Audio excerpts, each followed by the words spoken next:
Hi friends, వైజాగ్కి Google data centre తీసుకొచ్చారు మంత్రి లోకేష్ గారు.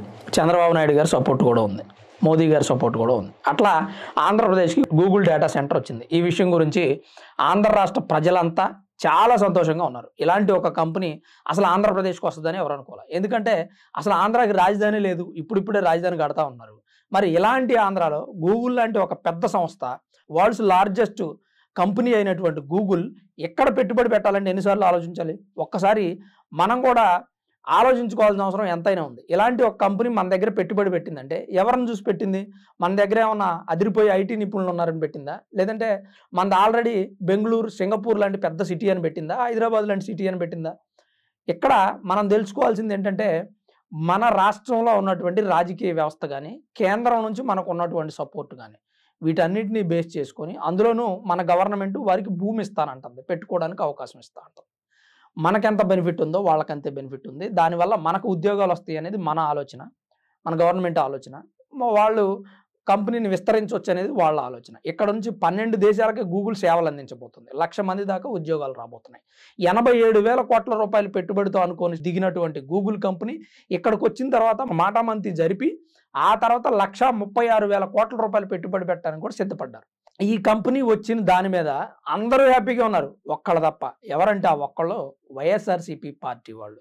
ఎందుకు వాళ్ళు హ్యాపీగా లేరంటే లోపల వాళ్ళు హ్యాపీగా ఉన్నారు. ఎందుకంటే ఆంధ్ర డెవలప్ అవుతుంటే ఎవరు కాదంటారు. కానీ ఆ పార్టీలో ఉండడం చేత ఏమైందంటే వాళ్ళు గూగుల్ వచ్చిందని చెప్పి సోషల్ మీడియాలో వీడియోస్ అందరూ పెడతా ఉన్నారు. స్వతహాగా ప్రజలే పెడుతున్నారు. సోషల్ మీడియా అకౌంట్ ప్రతి ఒక్కరికి ఉంది. వాళ్ళ ఇన్స్టాగ్రామ్ ఉంది, యూట్యూబ్ ఉంది, ఎఫ్బి ఉంది. ప్రతి వాళ్ళు వాళ్ళ యొక్క ఒపీనియన్ని సోషల్ మీడియాలో పెడుతున్నారు. గూగుల్ మా ఆంధ్రాకి వచ్చింది, హ్యాపీ అని స్టేటస్లు పెట్టడం, వాట్సాప్ స్టేటస్లు, ఎఫ్బి, ఇన్స్టా, యూట్యూబ్లో వీడియోస్ చేయడం చేస్తున్నారు. అఫీషియల్గా చేసేటువంటి జర్నలిస్టులు, ఎనలిస్టులు, అలాగే యాంకర్స్ మాట్లాడేది కాకుండా ప్రజలు సొంతంగా పెడుతున్నారు. ప్రజల నుంచి రెస్పాన్స్ బాగుంది. దీన్ని భరించలేనటువంటి వైఎస్ఆర్సీపీ పార్టీ వాళ్ళు ఒక కంకణం కట్టుకున్నారు. అదేంటంటే అబ్బా గూగుల్ అనేది పెద్ద కంపెనీ ఏం కాదు, ఏదో తీసుకొచ్చి చంద్రబాబు నాయుడు గారిని వాళ్ళ అబ్బాయి డబ్బా వాడుతున్నారు, పెద్ద మీరు పట్టించుకోవాల్సిన అవసరం లేదు అని చెప్పి ప్రజల్ని మభ్యపెట్టే పనిలో ఉన్నారు. అదొకటైతే మీరు గూగుల్ కట్టడానికి 500 ఎకరాలు ఇచ్చారు కదా, గూగుల్ డేటా సెంటర్ ఒకటే కాదు, గూగుల్కి సంబంధించి ఇంకో సంస్థ కూడా ఇక్కడ పెట్టమని మీరు వాళ్ళని అడగండి అని ప్రజలను ఎగేస్తున్నారు. చూసారా అసలు ఇలా మైండ్ సెట్ ఎలా ఉందో? ఒక్కసారి ఈ గూగుల్ డేటా సెంటర్ గురించి గుడివాడ అమర్నాథ్ గారు ఏం మాట్లాడుతున్నారో ఒక్కసారి విందాం మనం. గతంలో కోడి గుడ్డు పెట్టిద్ది, అది పొదిగి పిల్లవ్వాలి, ఆ తర్వాత మాత్రమే డెవలప్మెంట్ అయ్యిద్ది, కోడి డైరెక్ట్గా పిల్లలను పెట్టలేదు కదా, ఇలాంటి మాటలు మాట్లాడారు. పైగా ఫారిన్ కంట్రీస్కి వెళ్ళి మన దేశంలో పెట్టుబడులు పెట్టండి అని అడగండి అని చెప్తే అబ్బో ఆ దేశంలో బాగా చలి ఉంది, మేము చలికి వణికి చచ్చిపోతామని మాట్లాడినటువంటి మాటలు మనం విన్నాం. ఇప్పుడు ఈ ప్రభుత్వం వచ్చిన తర్వాత కంపెనీలు తెస్తూ ఉంది, డెవలప్ చేస్తూ ఉంది. ఇప్పుడు కూడా అలానే వ్యంగ్యంగా మాట్లాడుతున్నారు. ఒకసారి వినండి. గూగుల్ పేరిట పెద్ద ఎత్తున మార్కెటింగ్ చేసుకుంటున్నారు. గూగుల్ పేరిట మార్కెటింగ్ చేసుకుంటున్నారంట. గూగుల్ పేరిట ఎవరైనా మార్కెటింగ్ చేస్తారండి? ఆంధ్రప్రదేశ్లోకి గూగుల్ కంపెనీ వచ్చిందనేది ప్రపంచం మొత్తం తెలిసింది. నువ్వు నేను చెప్పేది ఏంటి? ప్రపంచం మొత్తం తెలిసిపోయింది. ఇవాళ చంద్రబాబు నాయుడు గారు, లోకేష్ గారు ఒక మీడియా ద్వారా మాట్లాడిస్తే తెలుస్తుందా? అది మనం అందరం కూడా చూస్తున్నాం. ఇది ఒక చారిత్రాత్మకమైనటువంటి ఘట్టం అని, చారిత్రాత్మకమైనటువంటి ఘట్టమని ప్రచారం చేస్తున్నారంట. చారిత్రాత్మకమైనటువంటి ఘట్టం కాదా? మరి చారిత్రాత్మకమైనటువంటి ఘట్టం కాకపోతే ఇది చిన్న కంపెనీ అయినప్పుడు మీరు గత 5 సంవత్సరాల్లో ఎందుకు తేలేదండి? మీ వల్ల ఎందుకు కాలేదు? నా 45 సంవత్సరాల చరిత్రలో ఇది గొప్ప అనుభవం అని వారు చెప్పుకుంటున్నారు. సరే, వారి మార్కెటింగ్ విషయంలో మనం ఎవరో సాటిరాము, దాని జోలికి మార్కెటింగ్ విషయంలో మనం ఎవరో సాటి రామంట. ఐపాక్ టీమ్ అని పెట్టుకొని 2,00,000 మంది సైన్యాన్ని పెట్టుకొని ఎన్నో యూట్యూబ్ ఛానల్స్ ఓపెన్ చేసి, పర్సనల్ ఫేస్బుక్ పేజీలు, ఇన్స్టా పేజీలు ఓపెన్ చేసి నానా రకాలుగా 5 సంవత్సరాల్లో సోషల్ మీడియాలో ఓదరగొట్టించి ఇప్పుడు మళ్ళీ మార్కెటింగ్ గురించి వీళ్ళు మాట్లాడుతున్నారు. 2022లో గ్లోబల్ ఇన్వెస్టర్స్ సమ్మిట్ అని చెప్పి వాళ్ళ సొంత మనుషుల్ని 1,500 ఇచ్చి తీసుకొచ్చి వాళ్లే కంపెనీ సీఈఓలు, వాళ్లే ఆంధ్రప్రదేశ్లో పెట్టుబడులు పెడతారని చెప్పి ఒక నాటకాన్ని తలపించేలా పెద్ద గ్లోబల్ సమ్మిట్ ఇన్వెస్ట్మెంట్ అని చెప్పి ఒక ప్రోగ్రామ్ నడిపించారు. ఆ ప్రోగ్రామ్ ఏమైంది, తర్వాత అక్కడికి వచ్చినటువంటి సీఈఓలు అందరూ ఫోటోలు తీసి ఎఫ్బీలో ఇన్స్టాగ్రామ్లో పెడితే ఓరియం వీడు మా ఫ్రెండ్ ఈడు సీఈఓ ఏంటని జనాలు షాక్ అయ్యి జనాలే రిప్లై ఇచ్చారు వైఎస్ఆర్సీపీ పార్టీకి. ఒకవేళ నిజంగా అంత ఇంటర్నేషనల్ కంపెనీకి సీఈఓలు అయితే వాటర్ బాటిల్స్ కోసం, ఫుడ్ కోసం, స్నాక్స్ కోసం తన్నుకుంటారా? ఆ రోజు గ్లోబల్ ఇన్వెస్టర్ సమ్మిట్లో అలాంటి చికాకులు ఎన్నో జరిగినాయి. అయినా కానీ మళ్ళీ ఇప్పుడు గుడివాడ అమర్నాథ్ గారు మాట్లాడుతున్న మాటలు. ఈ రోజు తండ్రి కొడుకు ఇద్దరు కూడా గూగుల్ పేరిట గూగుల్ వచ్చేస్తుంది, గూగుల్ వచ్చేస్తుంది, ఎస్ గూగుల్ వస్తుంది, గూగుల్ డేటా సెంటర్ వస్తుంది. ఇప్పుడు వీళ్ళు జనాల్ని తప్పుదారి పట్టించే ప్రయత్నం చేస్తున్నారు. ఏంటి, గూగుల్ డేటా సెంటర్ అంటే పెద్ద కంపెనీ కాదు. వీళ్ళకి తెలీదు ఇది పెద్ద కంపెనీయా కాదా అనేది తెలీదు. జగన్మోహన్ రెడ్డి గారు మీటింగ్ పెట్టమన్నారు, వెంటనే పెట్టేస్తారు. అసలు గూగుల్ డేటా సెంటర్ అంటే మొబైల్లో సెర్చ్ చేసే ప్రతి ఒక్క కాన్వర్జేషను ఎక్కడ నుంచే రెడీ అవుద్ది. ఇప్పుడు మనం మొబైల్లో సెర్చ్ చేస్తున్న ప్రతి విషయం కూడా అక్కడ గూగుల్ డేటా సెంటర్లోనే రెడీ అవుద్ది. ఈ విషయాన్ని తెలుసుకోలేని గుడివాడ అమర్నాథ్ గారు ఈ మాట మాట్లాడతారు. ఇంకా వినండి. ఏర్పాటు చేయమని తప్పలేదు, స్వాగతిస్తున్నాం. కానీ డేటా సెంటర్ తో పాటు వాళ్ళ తాలూకా ఒక డెవలప్మెంట్ సెంటర్ కూడా పెట్టమనండి విశాఖపట్నంలో. కమిట్ చేయండి వాళ్ళని. ఒక 20,000 మందితోనో 10,000 మందితోనో ఒక డెవలప్మెంట్ సెంటర్ కూడా విశాఖపట్నంలో పెట్టమనండి. పెడితే ఒక 10,000 మందో 20,000 మందో ఐటీ ప్రొఫెషనల్స్ ఈ ప్రాంతంలో ఉద్యోగాలు చేయడానికి వస్తే అప్పుడు ఈకో సిస్టమ్ అనేటువంటిది డెవలప్ అవుతుంది. ఆ రోజు మేము ఇన్ఫోసిస్ తీసుకుంటాం.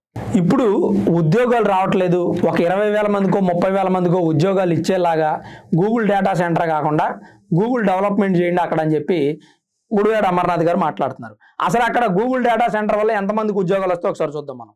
TCS 1370 కోట్లు పెట్టుబడి పెడుతుంది. ఇందులో సుమారు 12,000 మందికి ఉద్యోగాలు రాబోతున్నాయి. అలాగే కాగ్నిజెంట్ 1583 కోట్ల పెట్టుబడి పెడుతుంటే 8,000 మందికి ఉపాధి కల్పించబోతుంది. అలాగే యాక్సింజర్ దాదాపు 1,200 కోట్ల పెట్టుబడి పెట్టబోతోంది, 12,000 మందికి ఉపాధి అవకాశాలు వస్తున్నాయి. ANSR 1000 కోట్ల పెట్టుబడి పెట్టబోతోంది, 10,000 మందికి ఉపాధి కలగబోతుంది.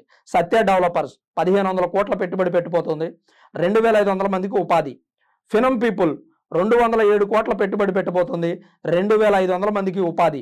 వర్షా క్లస్టర్స్ 5,278 కోట్ల పెట్టుబడి పెట్టబోతుంది, 2,500 మందికి ఉపాధి అవకాశాలు. దీంతో పాటు పరోక్షంగా గూగుల్ డేటా సెంటర్ రైడెన్ వాళ్ళు 1 గిగావాట్ సామర్థ్యం ఉన్న డేటా సెంటర్ నెలకొల్పుతారు. దీనివలన 1,33,200 కోట్ల పెట్టుబడి పెట్టబోతున్నారు.